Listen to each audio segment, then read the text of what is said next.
Welcome to the Path to Purpose interview show, where we share our unique and universal stories about finding and fulfilling our purpose. My name is Katja, and I'm your host and mentor for purpose driven entrepreneurs.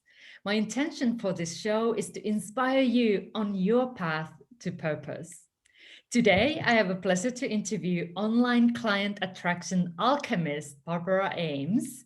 She helps coaches, consultants, healers, and other helping professionals increase their reach and attract more clients. So let's find out more about her path, and I will also ask her best tips how to get more client attraction. So let's get started here. So, welcome, Barb. I'm so excited to have you here. Thank you so much, Katya, for having me. I'm thrilled to be here. And could you please tell us a little bit more about you? Because I introduced you very briefly, and also share where you are located so we can put you on the map. Oh, okay, great. So I'm located in Boulder, Colorado. And the only thing that you didn't mention in the introduction, which was wonderful, thank you, is I really specialize in online client attraction. So helping coaches, healers, and other change makers attract clients online, Mhm. which has its own set of challenges, believe me. Absolutely. And super exciting to have you here, as many of our listeners want to reach more clients because they want to help and serve. So, was there a special event that led you to this path? There wasn't really, yeah, that's a good one. I don't know that it's funny. I'm sure you explore these kind of stories all the time on this show. But it was a series of things. I'll tell you, I'm kind of like a hippie chick from San Francisco, right? And I've always seen myself from a little girl as, you know, bringing my brilliance into the world in some kind of creative way, right? Mm. Maybe a rock star, maybe I didn't know what it was, and I explored all of those. And when I grew up, I ended up in the music industry and worked there for 10 years. Um, and it's interesting because in hindsight, when you're on a path that isn't right, there's this feeling of dissonance. Do you know Mm. what I mean? You ever felt that? But if it's all you don't you don't have anything to compare it to. So, and the reason, but- sorry, but the reason I say this is now I see this so often in my coaching clients, right? So they were doing something for, so often they've changed careers and they were in some kind of career path or in some kind of life situation that just felt wrong to them. And they moved into coaching, to correct that feeling of dissonance. And I also see it in my clients who will in their coaching are picking like a coaching path that just feels dissonant. I'm sure you've run into that with your clients too. And it's like they're saying, yeah, I'm a business coach or I'm a this coach or whatever, and you're going, I don't think so, but let's go down that path for a while and stay open to see what comes up for you. Right? Have you ever experienced that with your clients? Yes, and often we get also advice from outside saying, oh, you are this or you are that. And we might then tune in, okay, somebody said who I respect that I'm meant to be a business coach, for example, but then it doesn't really land well because of course they advise from their perspective, what they know, but they don't know your calling in your heart. That's so true. And that's why, some time ago, I made a decision. I will never tell anybody what their coaching path is. We'll discover it together and I'll lead them, help to lead them. But oh my gosh, because yeah, I've seen people spinning their wheels for years on a path that they're not happy with. But Mm. anyway, I was on that path, and and it wasn't the feeling of dissonance that finally had me change gears. It was more that I was approaching 40 and really tired of struggling. And so I just kind of, honestly, Katja, I just kind of gave up on the whole idea of this, making my thing in the world in some kind of creative, wonderful way. And I said, the hell with it. I'm going to, start a business. All right. so, so because to me, business was the exact opposite, right? Business was all like calculators and accountants and, profit and loss statements and blah, blah, blah. And so I ended up buying a toy company, a little wholesale toy company. And lo and behold, it really caught me off guard and surprised me, but I was like really good at it. I turned out to be really good at business, right? And I was pouring over profit and loss. Well, part of the impetus for that was that I actually borrowed more money than I had ever earned in an entire year from my father to purchase that business. So I was taking a big risk, and I did not want to let him down. But as it turned out, I really had a knack for that. And I turned that business around. I turned it into a multi-million-dollar company. I went on to help other ailing businesses turn their business around. And it wasn't until years later that, in an interview actually that I was doing with somebody, where we were talking about creative endeavors in business, and she said, well, business is the most creative thing you could do. And that was when I realized, oh my goodness, this whole time, because like I said, it was all numbers and profit and loss and margins and all this to me. And I was really good at that. And I was really good at marketing. But I was also realizing that, when you start a business, whatever kind it is, for example, I was making toys at the time. Well, I had an idea for a giraffe puzzle. Mm. So, and I actually birthed, for example, so I birthed this thing into the world. That giraffe puzzle never existed until I thought of it. And it's the same thing with our coaching businesses, right? So anyway, so I got into business, figured out I'm really good at this, and loved it and thrived. And then I decided, I really want to take this, I want more freedom in my life. I'm kind of a homebody, and I call myself a nomadic homebody. I love to travel and I love to stay at home. I think those are the two things. Right? So it's either all or nothing. Right? So I said, you know what? I want to go and help. I really fell in love with coaches and healers and other change makers. I had them, a lot of those kind of people help me in my life. And I said, I want to start an online coaching business. It was kind of a new thing I had just discovered it, right? Said, I can do this. And I started following these online coaches. And I said, I can do this, for heaven's sakes. How hard could this be? I'm so good at business already and marketing. Well, here's a lesson here, Katja. Don't ever ask the universe how hard something can be. Oh, that's a very good advice. Unless you really, really, really want to know. Oh my God. I struggled and struggled for a couple of years, actually. And I know a lot of my clients have this same story. I had spent tens of thousands of dollars on programs, and I felt like I was, dropping a pin in the ocean trying to get people's attention. Mm. And I struggled and struggled. And I finally said, I was just about, I was literally, my credit cards were maxed out. I was just about to say, wow, this is like, I can't do this kind of a thing. And I sat down and said, all right, so all these people that I'm buying their programs, right? They all, what do they all have that I don't, right? And the one thing I realized, it's like the light bulb went off. The one thing that they all had in common is that they all had this big fat email list. And so when they did a webinar, they would just email their list and everybody would get on the webinar.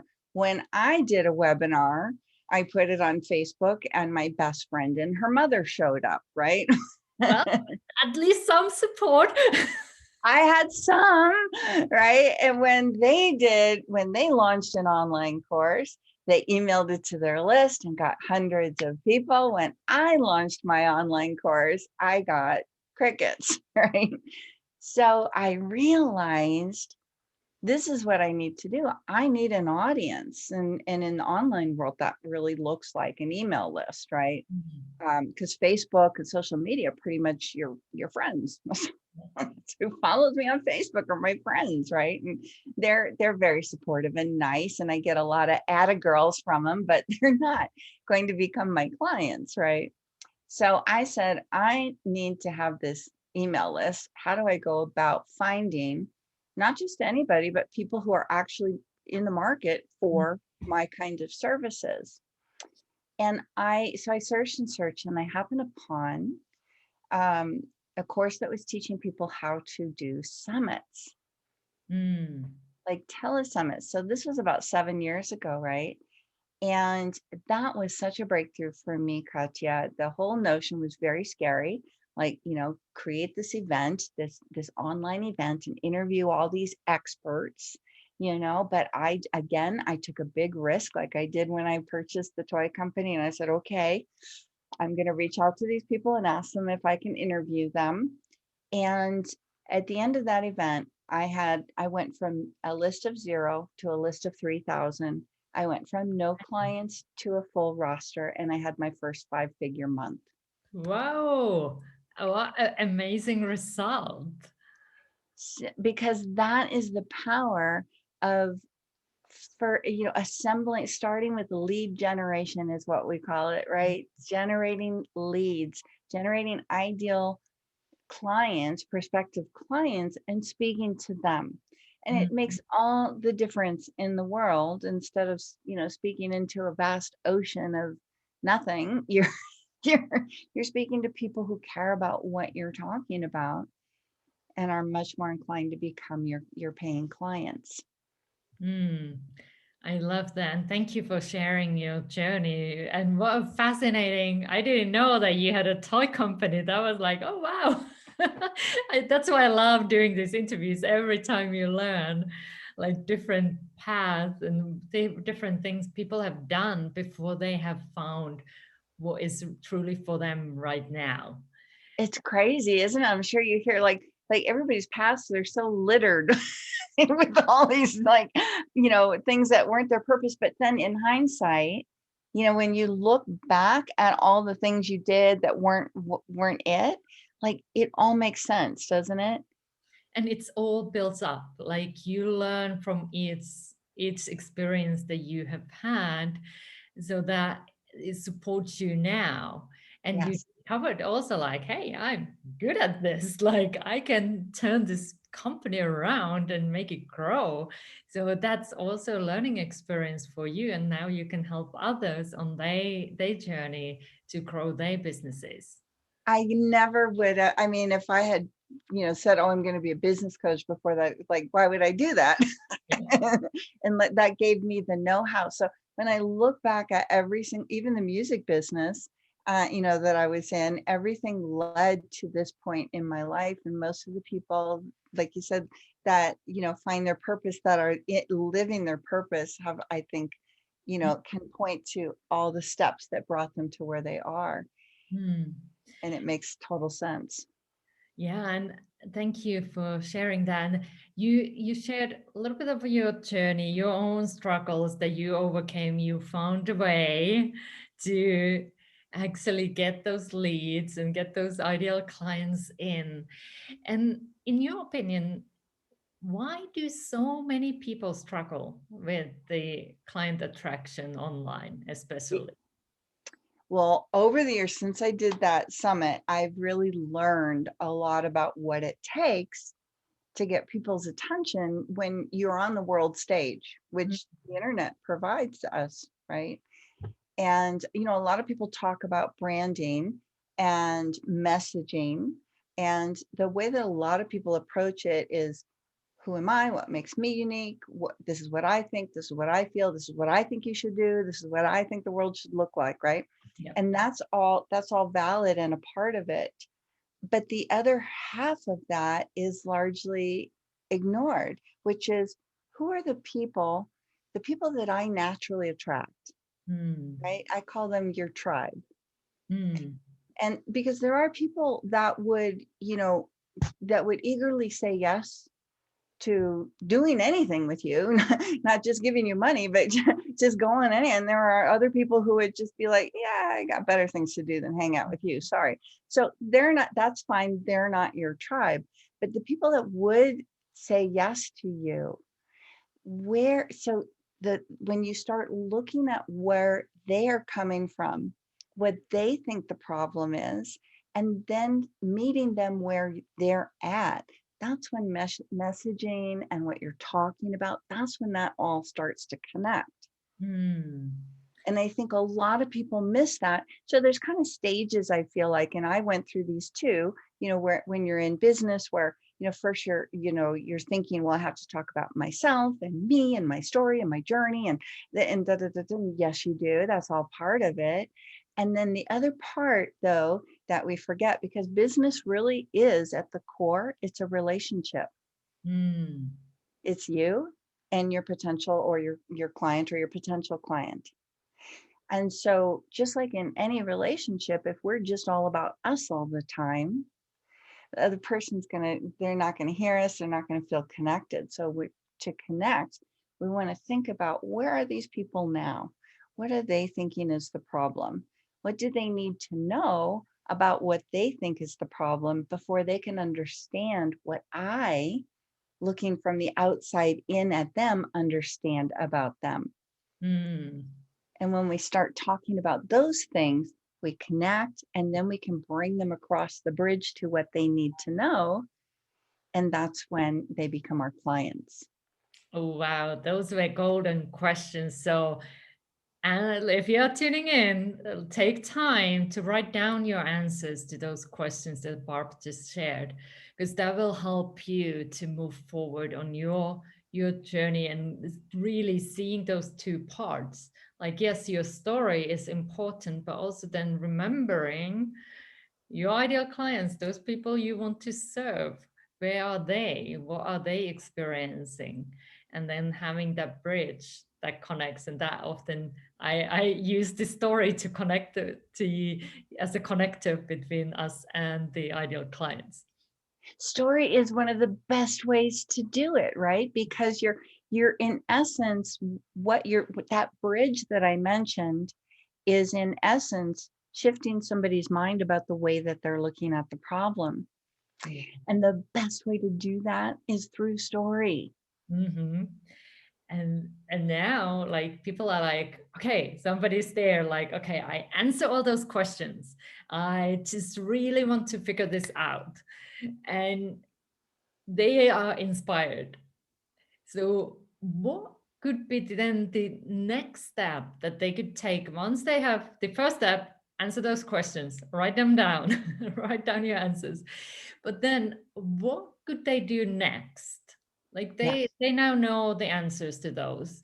And then they are there like, hello, on the online, like, where are my people? Where is my tribe? What can they do next? Okay, let me say a little bit more about the first step before I tell you the second step, if I could. The best way, Katja, to answer those questions, right, is to go ask those people. Yeah. Ask those people. Don't try to make it up yourself. Literally sit down with your clients, if you've had them, or friends, or anybody that you've helped in the past, and ask them those questions. When you came to me with your sob story, with your problems, thinking that I might help you, and somehow, what did you think the problem was? So that is also the answer to a very quick, easy second step, which is some of those people that you're asking as you're gaining that, to gain that clarity, may become your clients.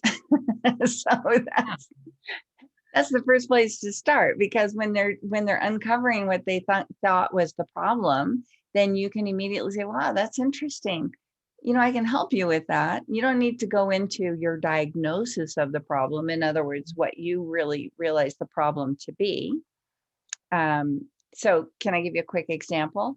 Yeah, sure. Go ahead. So let's say you're a relationship coach, right? And the person's coming to you saying, wow, my husband is just horrible to me. He doesn't respect me. He da da da da da. So you might think, well, the problem really is you don't respect or love yourself, right?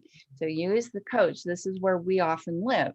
And the big mistake that people will make with their messaging is that they're talking from that platform. You need to love yourself. You need to respect yourself, blah, blah, blah, blah, blah.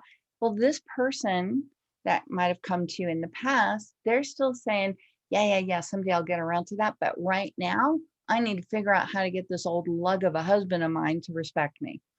Yeah. So that's an example of what I mean. So we need to talk about in our titles and our subject lines and our emails, how to get your husband to respect you. And then through story is one of the most powerful tools, bringing to a new understanding that your husband doesn't respect you because you don't respect yourself. And when you do, he'll start respecting you. And so, by the way, will the other people around you. So that's the first step, is getting clear on those problems. And oftentimes those people that you're talking to give you that clarity will become paying clients, right? Because you're giving them, you can, in the course of that interview, give them a new understanding.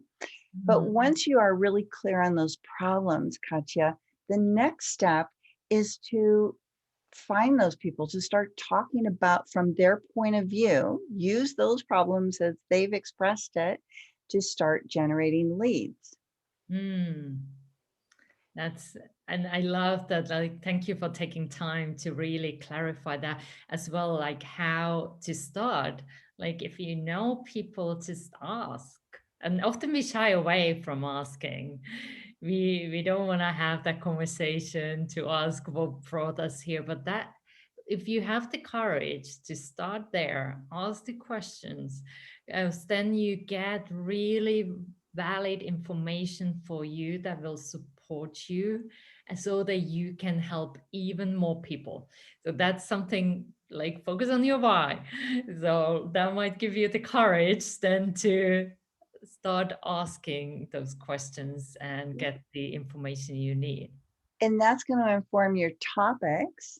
And it's those topics. So instead of writing, article or email or whatever about how to love yourself, if you wrote 3 ways to get your husband to respect you, that's going to get more attention. So that's what we call a lead magnet, right? You can create a lead magnet. If in this example, 3 ways or a checklist for getting your husband to, what to say to your husband when he disrespects you, or something like that, will get your ideal client's attention. If those are the people that were coming to you before, if those were the problems that they were coming to you to solve, and you're confident that you can solve them, then meet people where they're at by creating a lead magnet around that topic. Really clever way to actually get the information and then provide them what they are looking for. And that is something I know myself as well, have sometimes wanting to give them what I think they need instead of what Exactly. they want. Well, of course, and it's just natural, because look, I mean, face it, we've come to these realizations. They're hard-earned realizations for all of us. We've come through our own transformation, and we are so excited to tell the world about this, right? So we want to stand on our soapbox and, talk about what we have learned and what we know to be true, but we forget that our people aren't there yet. And when we talk about that, it's just going right over their head. So we have to meet them where they're at first. And then when we bring them across that bridge and help them gain a new understanding of where they feel stuck, we're the obvious choice for them to obvious choice to help them in Wow. their mind. And now that kind of leads nicely to the next question, because if people are now like listening and they are like, well, Barb seems the really obvious choice for me to get support and help. How can people find more about you and your work? Well, you know what I have? May I talk about a gift that I have? Yes, please. Great, because so, the people that are listening here might say, wow, that's really great in concept, but what do I actually do? How do I actually sort this out?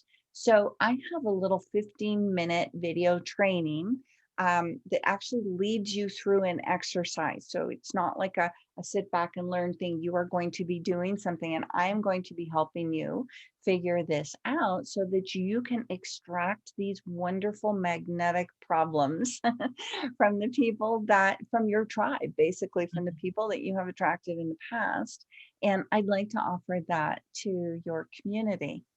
Oh, thank you. That is a wonderful gift. And so you will find the link on the comments below. So please check it out and get it, because that is a beautiful way to get started here. Because you are meant to serve more people, and this is a way for you to start attracting them online. So say yes to that beautiful gift Barb is offering for you. and and that way you also then can get connected with Barb and see if there is more help that you need on your way. And I really recommend her. She's amazing lady. I'm so glad that our paths have crossed on the online. Actually, we have that's the beauty of the online. You meet amazing people. Isn't it true? I mean, what the wonderful thing about um, the online coaching world, and particularly, you and I are in a community that of partners, people that are looking for partners, is I will tell you, being a solopreneur is probably one of the loneliest things you will ever do in your life. And I was that for almost 30 years. Hmm. And when I discovered this community, when I discovered coaching and discovered this community and discovered you and others like you, I realized I don't have to do this alone. I don't have to be the everything to everybody. I know how important story is. I don't teach story. I don't know how to teach it. I don't want to have to learn how to teach it.